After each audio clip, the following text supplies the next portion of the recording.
Hey, y'all, I'm still here. Thursday already, is it? See how it goes? Yeah, shit, it's already Thursday, 14th of November. Cheers, everybody. I'm just getting my motor running here.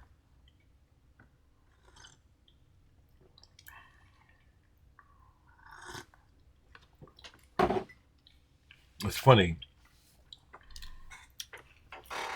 Somebody was talking about sending me some classical music records. I said, don't send them to me. I get this out of the blue yesterday. I don't know from who. It's FedEx or something. Funky box, too. Lil Yachty. I know about this stuff, people.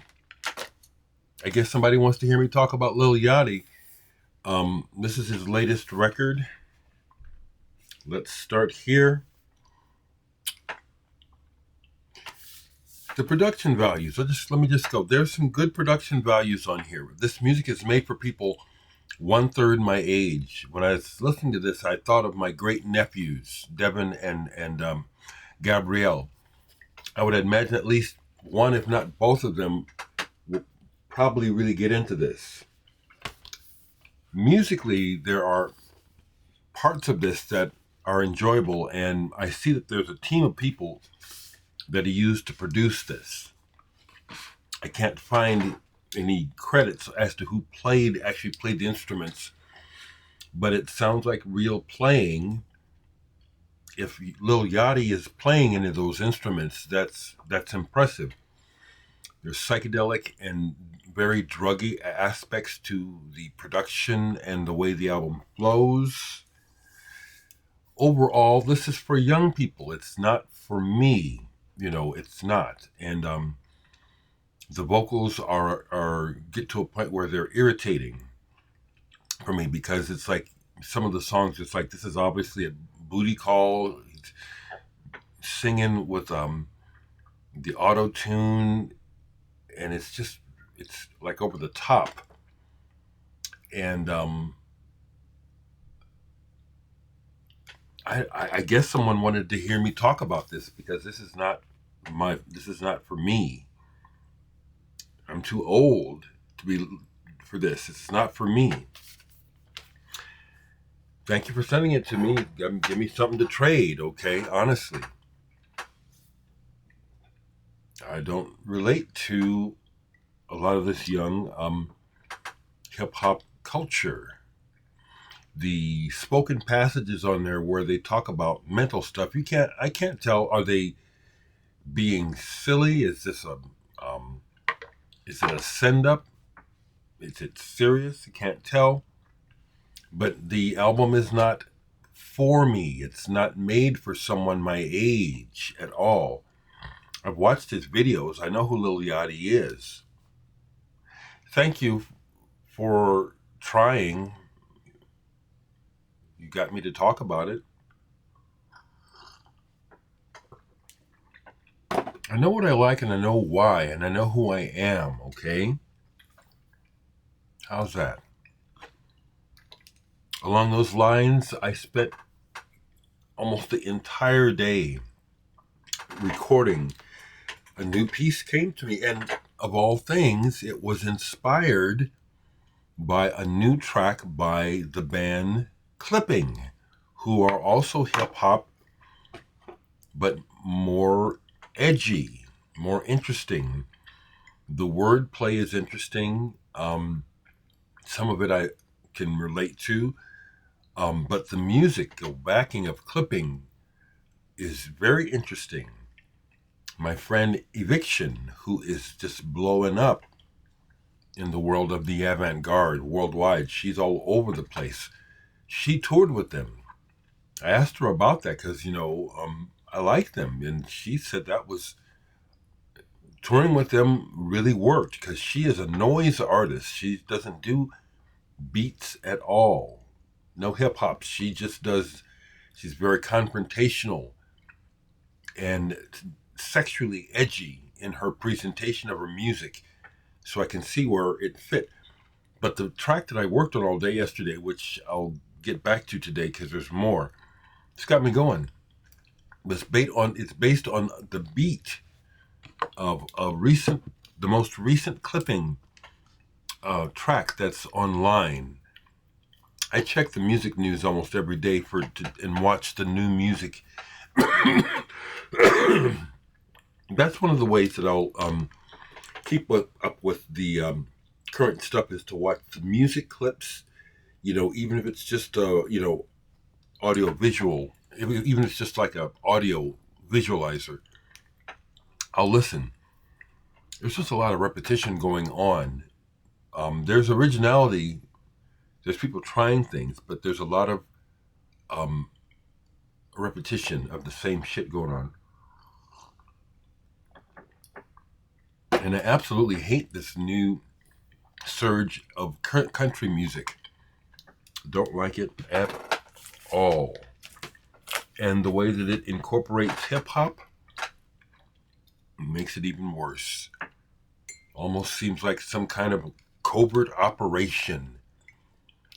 And I'm not a conspiracy person. I'm a person who has experience with the government and with rich people and what they can and will do, and how people who have money and know-how and access shape culture. Most people are unaware of it. I am. I can't stand this new wave of country and how everybody's jumping on the bandwagon. Sure is working. Get that money. Even Ringo put out a country album. I don't even want to hear it. I'm not talking about outlaw country. I'm talking about that country bullshit. I'm not naming names. I hate it. So that's what the Lil Yachty set off. Okay, whoever sent that to me, please, get a clue. For heaven's sake, I've been in here for over 10 years. Can't you see who I am a little bit yet? Frustrating sometimes. I think the person meant well. I don't know who sent it. I forgot to mention this yesterday, but this is something I played the other day. I hadn't listened to Philip Glass forever, the photographer. And a little bit of Philip Glass goes a long way. And what I mean by that is that he's a composer who had an idea, an approach similar to Steve Reich, this very repetitive but shifting patterns sort of approach to the music. If you just hear it with no context, I can see where this would drive a person insane. It's like, what is that? Take that off. That's not music. Because of the nature. Einstein on the Beach is a very good example. If you are not familiar with his methodology. But I've seen Philip Glass perform this music twice live. Plus I met him, which I've told the story a few times. That makes all the difference. There is an intensity to the focus of what he is doing through this approach, and it builds in intensity. It's not static. It builds. It does. And so I don't listen to Philip Glass hardly ever at all, but very enjoyable. I like his approach, and on my album Murphy, I have a track called Glass that is dedicated to Philip Glass based on what he does, the repetitive shifting thing. So that, I think, is the only thing I really played yesterday besides Themby. I put this on. Oh no, the things that I talked about the other day, I played. Themby, incredible. This, my favorite things, live with Roy Haynes on drums. Good performance, not a very good recording here, fidelity-wise.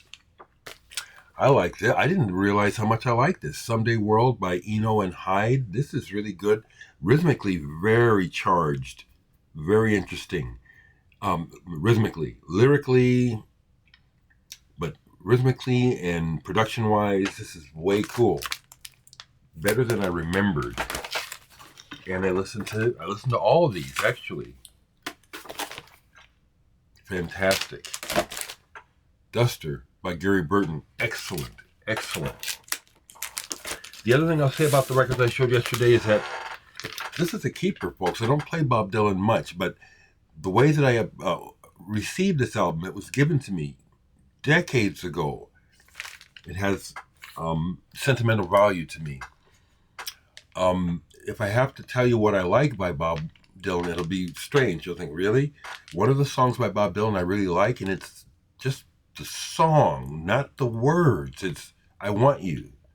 It's just the performance of that song and the sound of the music. I really like that, okay? And if you happen to see this, Richard, because I know you watch me regularly, this got pulled, but I didn't play it yet, but this got pulled while I was looking at stuff. And it made me think of you, because I think I got this from you. I intend to play this today. Theme with Faust Jean Herve Perron and Zoltsaurus. Poison is not the word. So I have this out. It just got pulled while looking for something else. So that'll get played today, I think. Because I'm very happy when I'm in the mode that I'm in of being creative.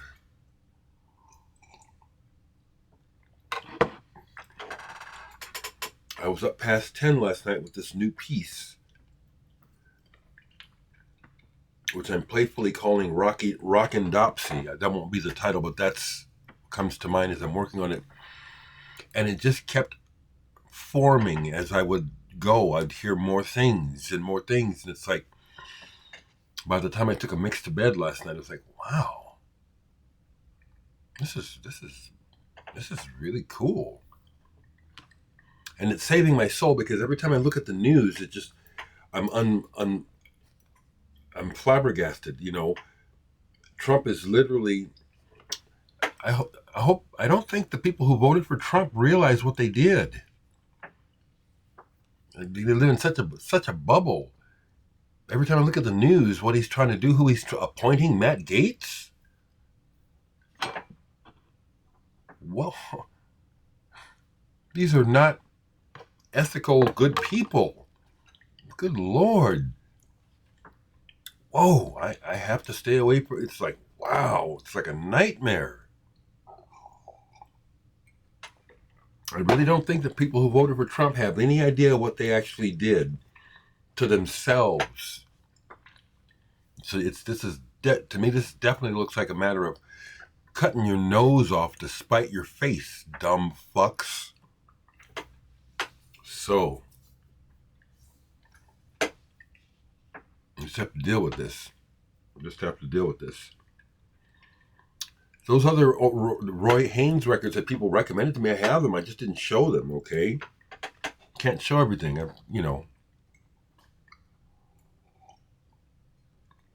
have those records. So let's see. If I'll do a blind poll. Let me see if I can embarrass myself. And something that I have that I don't realize I have, that maybe I don't need to have. Let's go here. I don't know what it is. What did I pull? Oh, of course I have to have this. This is The Residents. I should have known. That's a very potent section over there, so I don't... Snakey, dedicated to Snakefinger. I think this is on colored vinyl. I love The Residents, I do. Don't listen to them very much, but they have a special place in my heart. And once again, the experience of The Residents live made a lot of difference too, although I loved them before that. I was introduced to The Residents when I was young, and I think that makes a difference. The whole thing, the theory of obscurity, no one knows who they are, it was all very intriguing. So I'm glad that I caught this when it was happening. Because I can imagine now, if someone were to introduce me to the Residents out of the blue now, I'm not sure what I would think. Okay, so much for that. Let's go back here. Let's go back here and see. Is there anything back here that would be like, oh my goodness, what am I doing with that? What did I pull? Interesting. Now, this is an album that I've been thinking, it just pops up in my head every now and then. It's like, I can't remember what this sounds like. I should pull it. And it just, that's good. That's neat. That was cool. Milovan Sudanovic. Color These Bears. And I didn't color the bears, but the bears are actually colored in with crayon by someone. Probably the people who produced the record. This is, I'm trying to see if I can see where this is from. It looks like this is American. This is out of Minneapolis. Okay. So I have to listen to this because I think this is noise-based, sound-based recording. See, I forgot. The bears on the label are colored with crayon as well, which is kind of cool. My memory was that my first impressions when I would play this were like, this is okay. This is okay, but I don't remember. So this will be fun to play today to get a better perspective on what's happening here. But that's interesting. That's kind of cool. This has popped up in my thoughts a few times in the last few months.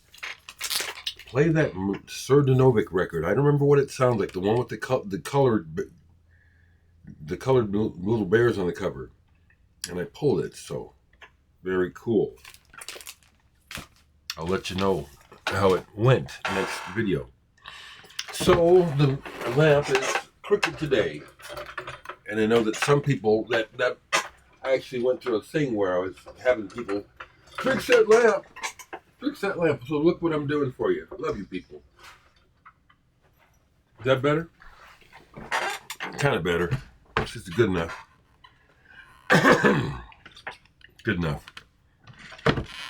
So sending love to family out in California changes. You know, my great nephews apparently have finally moved out on their own. You know, I haven't been out there for many years, so I don't know. Last time I was out there, they were still living with their dad. Sounds like they've both moved out on their own. Congratulations. Hope that works out. Hope it works out for their dad regarding rent, you know, being able to afford to keep living.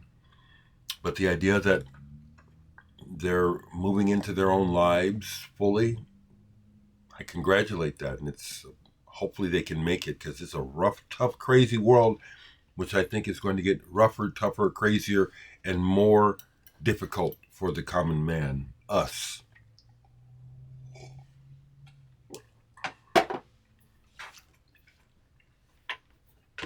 I don't think there was anything in the comments that I needed to respond to. I'll just check right quick. Nice to hear from you folks, frankly, it is. So, John Nada says that the new Robin Guthrie made him think of my instrumentals. That's a very nice compliment.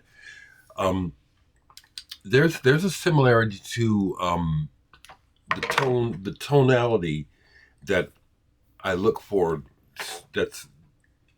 There's a parallel, because Robin Guthrie does go for a lush, full, enveloping sound, whatever he works on. And I like that. And I love the Cocteau Twins and his production and his way of working. I'm not thinking of it consciously, but that's an area that I like.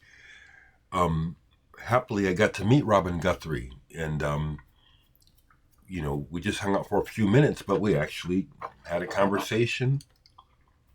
Offered him a smoke, some weed, but it was before the show, so he said, no, catch me afterwards. Yes. Claudia Cardinal. I just couldn't think of the name, but the lady in the Dylan, yeah. And someone else shared that they got to see Roy Haynes with Chick Corea a few years back. Wonderful. Yeah, I'm not worried about Social Security, Frank. I just mentioned it. I'm not worried.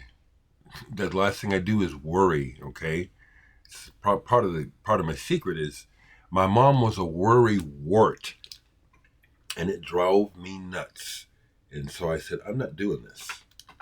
She worried about everything, and had to tell everyone she's worried about. So Daniel says, if I want to send you something, I don't know that I want to be sent this. You want to send me some music? You're going to send me something? I'm out of room in the house, you know. I'm interested in receiving records if I can be real blunt about it. I mean, if you want to send me some cool records, that's what I'm interested in. So what I'm leaving here is my email because I don't have a P.O. box. I'm naked, you know. I operate from my home address, my studio address, you know. Nice that you want to send me something. I hope it's some good music. I don't know what else you want to send me, and I don't know that I'm even interested in it. Can I be honest? Yeah, okay. And my sister chimed in, I hear you on the church thing. I don't like gospel either. And some folks probably don't understand, you know, because I was just watching an old Charlie Rose interview with Quincy Jones. Love Quincy Jones, mad respect for him. And everything that Quincy Jones said, I agree with. And he says that the blues and gospel is the foundation of everything in Western music almost. And he's right. So some people might not understand or think that I'm in some sort of denial regarding my roots when I say I don't like gospel music. That's not it at all. I recognize the roots and the importance of roots music. I'm talking about my direct experience, okay? So I can, because I have it in me, it's part of me. Field hollers, whoops, and getting happy and screaming and yelling Jesus and shit. I know how to do all that stuff. I've done it, you know. But it's not me, and I don't like it. And I actually don't like I said, the mind trap that I see that religion is for the majority of people. Most every religion. You know, I picked up on Buddhism and Hinduism from a philosophical point of view, not from a dogmatic, I have to do these things or I'm going to go to hell bullshit. So, you know, I don't. Just explaining me, which is part of the therapeutic nature of doing these videos. I just get my thoughts out, check myself, see, you know, do a review. Yeah, that's what I think about stuff. Yeah, that's where I'm at. I love my black people. I love people in general. But I don't like the way that some parts of our culture has been pigeonholed because of religion, okay? And other shit that's been shoved down our throat. So that's enough of that, all right? Excuse me. I am tempted, as I see here, as they do at the end of the year, disc makers offers, they always offer these deals where you can get 100 for a cheaper price. So I'm thinking about doing a run of 100 CDRs. They would be CDRs of Inner Image. If you see this and you would buy one, let me know, because that would, if I hear from enough people that say, yeah, I'd get one, I'll go ahead and order 100 copies. and I'd have to do it today because the deal is over before the end of the month. I have to mock up the rest of the artwork and stuff. But I would do that. That's kind of like, I'm tempted. The timing of the ad came in my email, and it's like, oh, okay. Let me know if you want one. I would do it for that. Okay. Have a good day, everyone.